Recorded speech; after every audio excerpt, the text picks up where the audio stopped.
rakyat-rakyat Malaya, Singapura, Sabah, Sarawak dan Brunei untuk membubarkan negara boneka Malaysia. Soekarno sebetulnya tidak menginginkan perseteruan dengan sesama bangsa Melayu. Kenapa melakukan aksi Ganyang Malaysia?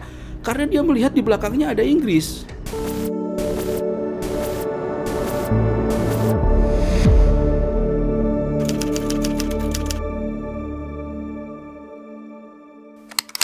Nah, sekarang kita nih mau bahas sejarah panjang politik konfrontasi Ganyang Malaysia. Kang Hendy, sebenarnya tuh kan kenapa sih wilayah Kalimantan Utara ini tuh nggak jadi bagian dari NKRI? Kita harus lari ke belakang ya. Oke. Ke tahun 1945 terjadi sidang di BPU PKI, Badan Panitia Persiapan untuk Kemerdekaan Indonesia ya. Itu ada beberapa pendapat terkait wilayah mana sih yang mau diklaim sebagai Indonesia gitu. Waktu itu Soekarno menawarkan wilayah Indonesia yang sekarang berikut dengan Filipina dan Malaysia itu seluruhnya gitu. Jadi dia mengacunya kepada Majapahit ya, kepada Majapahit. Itu didukung oleh Muhammad Yamin.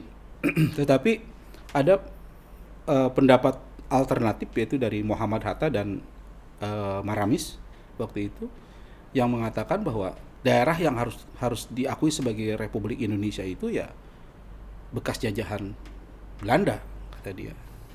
Berarti minus Timor gitu, Timor dan Papua sendiri Hatta waktu itu tidak setuju karena secara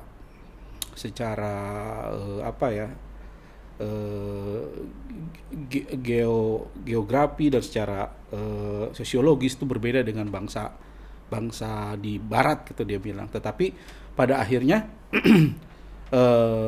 rapat itu menyepakati Indonesia yang seperti hari ini gitu kan. Minus Timor ya waktu itu. Nah, itu juga mungkin ada kesepakatan internasional juga kan terkait dengan itu. Kalau nggak salah uti possidentis juris namanya itu, yang menyebut bahwa ketika sebuah konflik terjadi dan konflik itu selesai, di akhir konflik wilayah yang menjadi konflik itu bisa menjadi milik pemilik semula gitu. Seperti itu. Menjadi pemilik semula kecuali ada perjanjian-perjanjian yang mengatur itu gitu. Jadi kenapa Kalimantan Utara tidak menjadi bagian dari Republik Indonesia? Karena waktu itu Republik Indonesia Kalimantan Utara, Kalimantan, Sabah, Sarawak, Sabah dan Brunei itu merupakan bekas jajahan Inggris. Gitu kan. Kalau yang kesini kan Belanda. Ya. Jadi Inggris mengklaim itu dan akhirnya itulah yang menjadikan Indonesia juga tidak mengklaim Utara Kalimantan sebagai bagian dari Republik Indonesia seperti itu. Tapi Soekarno-nya sendiri sebenarnya pengen nggak Kalimantan Utara itu bergabung, bahkan wilayah Malaysia yang di dekat Sumatera itu ya, untuk menjadi bagian dari Indonesia? Sebenarnya itu sudah selesai. Soekarno tidak menginginkan itu. Soekarno itu yang tidak diinginkan Soekarno itu Inggris ikut campur gitu. Oh iya. Ya kan? Inggris ikut campur dalam pembentukan Persekutuan Tanah Melayu yang rencananya itu akan dibentuk oleh bangsa Malaysia, Melayu di sana. Malaya ya? Iya, Malaya waktu itu. Rencananya itu kan akan wilayah Johor, Malaka, terus Semenanjung Melayu, Sabah, Sarawak, Brunei, itu Singapura, itu akan dibuat sebuah negara federasi namanya Persekutuan Tanah Melayu kan. Nah ini Soekarno tidak ada masalah dengan itu, tidak ada masalah sama sekali. Tetapi itu harus sesuai dengan keinginan rakyatnya gitu. Apa yang menjadi ukuran keinginan rakyat itu? Referendum. Harus ada referendum, jajak pendapat. Jadi latar belakang perselisihan antara Indonesia dan Malaysia ini sebenarnya apa ya? Soekarno melihat Inggris ikut campur, itu saja gitu. Jadi ketika Malaysia pada saat itu sudah sepakat dengan Filipina, dengan Indonesia, Filipina pada waktu itu juga ingin mengklaim Sulu kan, mengklaim Sabah karena dianggapnya itu merupakan milik Filipina yang dulu disewakan oleh Kesultanan Sulu yang merupakan bagian dari Filipina. Ada sebuah tempat namanya Sulu kan di Filipina, itu punyanya Sulu tuh Sabah itu yang disewakan kepada Inggris gitu. Jadi dia bilang itu punya Sulu, harus dibalikin lagi dong ke Filipina gitu kan. Jadi Filipina itu juga ikut nimbrung tuh dalam konflik Sabah Sarawak itu gitu, Kalimantan Utara itu. Nah, persoalan muncul ketika Inggris masuk dan membackup Tengku Abdul Rahman, Perdana Menteri Malaysia pada saat itu, dan secara sepihak dia menyatakan berdirinya negara Federasi Malaysia tanpa ada referendum. Kesepakatannya kan harusnya ada jajak pendapat. Kenapa kalian tiba-tiba mengklaim sendirian gitu dengan dikipas-kipasi oleh Inggris? Ternyata Inggris punya kepentingan juga di situ. Ya. Tapi itu sebenarnya masyarakatnya Malaya, Brunei, Singapura di saat itu tuh setuju nggak sih dengan pembentukan negara Malaysia, Federasi Malaysianya sendiri? Belum teruji karena belum ada jajak pendapat, ya kan? Jajak pendapat itu tidak pernah ada gitu. Itu yang membuat marah Soekarno. Jadi ya nggak ketahuan apakah masyarakatnya mau atau enggak gitu kan. Nah, tapi ini ada salah satu foto nih. Ini demonstrasi kalau nggak salah di Kuala Lumpur sembari mengolok-olok Soekarno dan menginjak logo Garuda. Nah itu kenapa ya? Kalau mereka nggak setuju nih ya dengan pembentukan negara Malaysia, kenapa mereka demo? Ya karena waktu itu ini kan juga tidak bisa mewakili seluruh penduduk Melayu ya, yang jumlahnya sudah puluhan juta. Apalagi ini cuma di Kuala Lumpur. Ini cuma di Kuala Lumpur. Dan ini pun terprovokasi dengan apa yang terjadi di Jakarta sebelumnya gitu kan. Jadi sebelumnya ketika terjadi pembantalan sepihak ya, ingkar janji yang dilakukan oleh Tengku Abdul Rahman dengan mendirikan negara Federasi Malaysia, otomatis banyak protes tuh. Di Jakarta tuh diprotes karena dianggap Inggris di belakangnya. Kedutaan besar Inggris hampir habis dibakar waktu itu. Yang sekarang di HI itu ya. Hampir habis dibakar. Orang-orang Inggris pada saat itu ketakutan yang ada di Jakarta itu. Nah, akhirnya dibalas di Kuala Lumpur. Ini salah satu balasannya. Mereka membawa spanduk ini, bahkan lebih jauh lagi, mereka itu membakar bendera merah putih dan membawa foto Soekarno dan membawa lambang Garuda, lalu di depan Tengku Abdul Rahman yang tidak berbuat apa-apa itu diinjak-injak. Itu yang membuat akhirnya Soekarno marah besar gitu. Dan terjadilah aksi militer Ganyang Malaysia itu. Akhirnya Bung Karno merespon itu dengan pidato yang menggebu-gebu. Dia mengeluarkan kebijakan Dwi Kora, 2 komando rakyat. Sudah komando itu. Kalau udah komando pasti ujung-ujung militer. Kan? Ya kan? Dwi komando rakyat.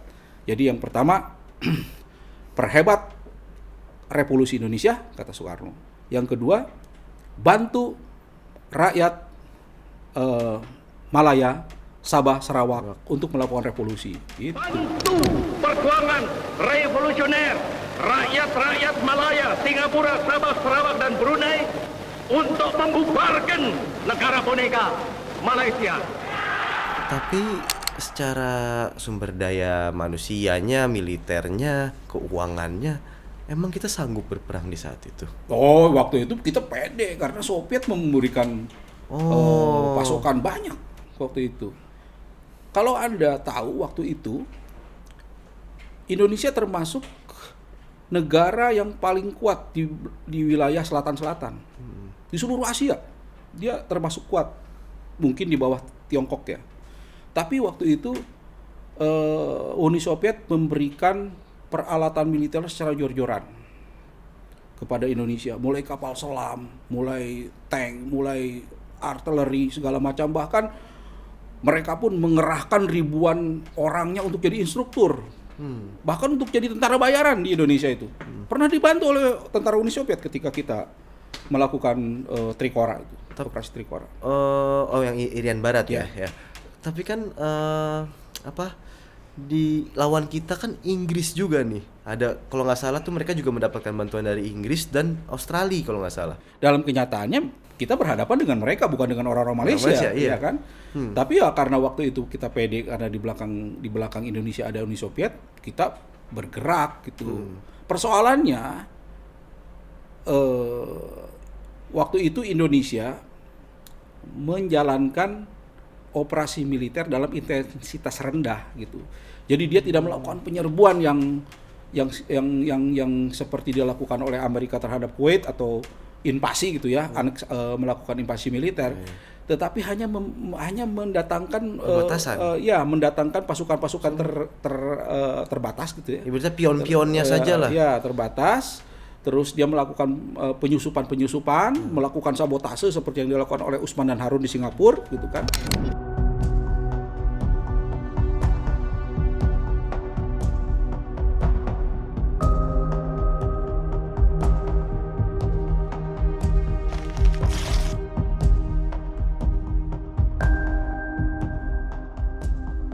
Dan pada akhirnya memang harus kita akui ya, tingkat kemampuan militer kita juga kalau dilihat dari korban yang berjatuhan dari pihak kita lebih banyak ya. Iya. Mereka lebih terampil gitu ya, seperti sekarang, atau menguasai Medan dan menurut saya kenapa Dwi Kora itu bisa dikatakan gagal, karena pada saat itu Indonesia tidak berusaha untuk meraih rakyatnya. Jadi penyusupan yang sifatnya perang gerilya itu tidak melibatkan operasi teritorial. Coba kalau misalnya kita lihat di beberapa tayangan foto pada saat itu, begitu banyaknya orang Indonesia yang ditangkap dan diperlakukan seperti sangat hina gitu ya oleh tentara Gurkha Inggris itu, matanya ditutup, ada prajurit Indonesia yang meninggal diperlakukan seperti babi yang ditembak, diikat dalam kayu gitu kan, seperti itu. Dalam kenyataannya ya kita tidak begitu mengutamakan pendekatan teritorial, tapi hanya pendekatan militer saja. Ya. Masih ngomongin negara Federasi Malaysia, dia kan bergabung dengan PBB ya sebagai anggota tidak tetap ya. Hal itu benar nggak menjadi pemicu Indonesia nih keluar dari PBB? Betul. Karena kenapa Indonesia ingin keluar dari PBB, dan waktu itu Indonesia adalah satu-satunya negara yang pertama kali keluar dari PBB, walaupun nanti masuk lagi ya, tapi itu bukan merupakan yang pertama gitu kan. Nah, dia kenapa bisa keluar dari PBB? Karena melihat bahwa ini upaya untuk menjadikan Malaysia sebagai negara anggota tidak tetap Dewan Keamanan PBB itu karena didorong oleh Inggris. Ini merupakan di belakangnya Inggris gitu. Malaysia hanya boneka saja gitu. Jadi Soekarno pada saat itu melihat bahwa ini tidak bisa dibiarkan. Upaya untuk menjadikan Malaysia sebagai anggota tidak tetap Dewan Keamanan PBB pastinya adalah dalam rangka untuk melawan Indonesia gitu. Dalam pikiran Soekarno seperti itu. Dan memang benar, makanya akhirnya dia memutuskan untuk keluar dari PBB yang dianggap sudah pro terhadap nekolim, katanya neokolonialisme seperti itu. Saya ada baca di beberapa artikel sih. Katanya Soekarno sendiri tuh di balik kerasnya tuh dia gamang sebenarnya. Diam-diam dia mencari jalan politik untuk damai antara Indonesia dan Malaysia nih. Yeah. Nah, itu benar nggak sih? Betul. Dan tentu saja karena Soekarno sebetulnya tidak menginginkan perseteruan dengan sesama bangsa Melayu. Dia itu melihat, dia kenapa melakukan aksi Ganyang Malaysia? Karena dia melihat di belakangnya ada Inggris. Ganyang Inggris itu sebenarnya. Iya, tapi kalau dia mengatakan Ganyang Inggris, dia harus berhadapan langsung dengan Inggris kan. Dia nggak bisa begitu juga gitu. Nah, maka akhirnya dia akhirnya memakai gaya Ganyang Malaysia. Malangnya adalah ketika apa yang dilakukan oleh Soekarno ini ditangkap tidak nyambung dengan masyarakat Malaysia, Melayu sendiri, dengan masyarakat Malaysia sendiri yang melihat itu sebagai sebuah sikap permusuhan dari Soekarno, sehingga lambang negara diinjak-injak, merah putih dibakar, dan akhirnya itu menjadikan sebuah hal yang justru menjadi blunder ya buat Soekarno sendiri gitu. Akhirnya dia tidak menginginkan itu, Soekarno tidak menginginkan itu. Dan yang paling utama adalah di internal orang Indonesia sendiri, di internal pemerintah Indonesia sendiri, tidak terjadi kekompakan untuk menghadapi Malaysia. Siapa yang tidak kompak? Angkatan Darat. Angkatan Darat itu sebenarnya tidak mau berhadapan dengan Malaysia. Mereka tidak memiliki nafsu untuk berhadapan dengan sesama bangsa Melayu gitu kan. Dan mereka pun merasa bahwa ini tidak strategis gitu ya. Nah, pada akhirnya malah yang terjadi adalah waktu itu kelompoknya Pak Harto dan kelompoknya Pak Nasution diam-diam membuka jalur untuk berhubungan dengan Malaysia supaya konfrontasi ini berakhir gitu. Dan seiring waktu akhirnya pucuk dicinta ulam tiba, Bung Karno turun, Soeharto naik, Malaysia nyambung. Udah selesai gitu. Konfrontasi berakhir. Seperti itu. Oke deh kalau gitu, Mas Hendy. Oke. Ngobrol-ngobrol panjangnya tentang ganyang Malaysia ini nih.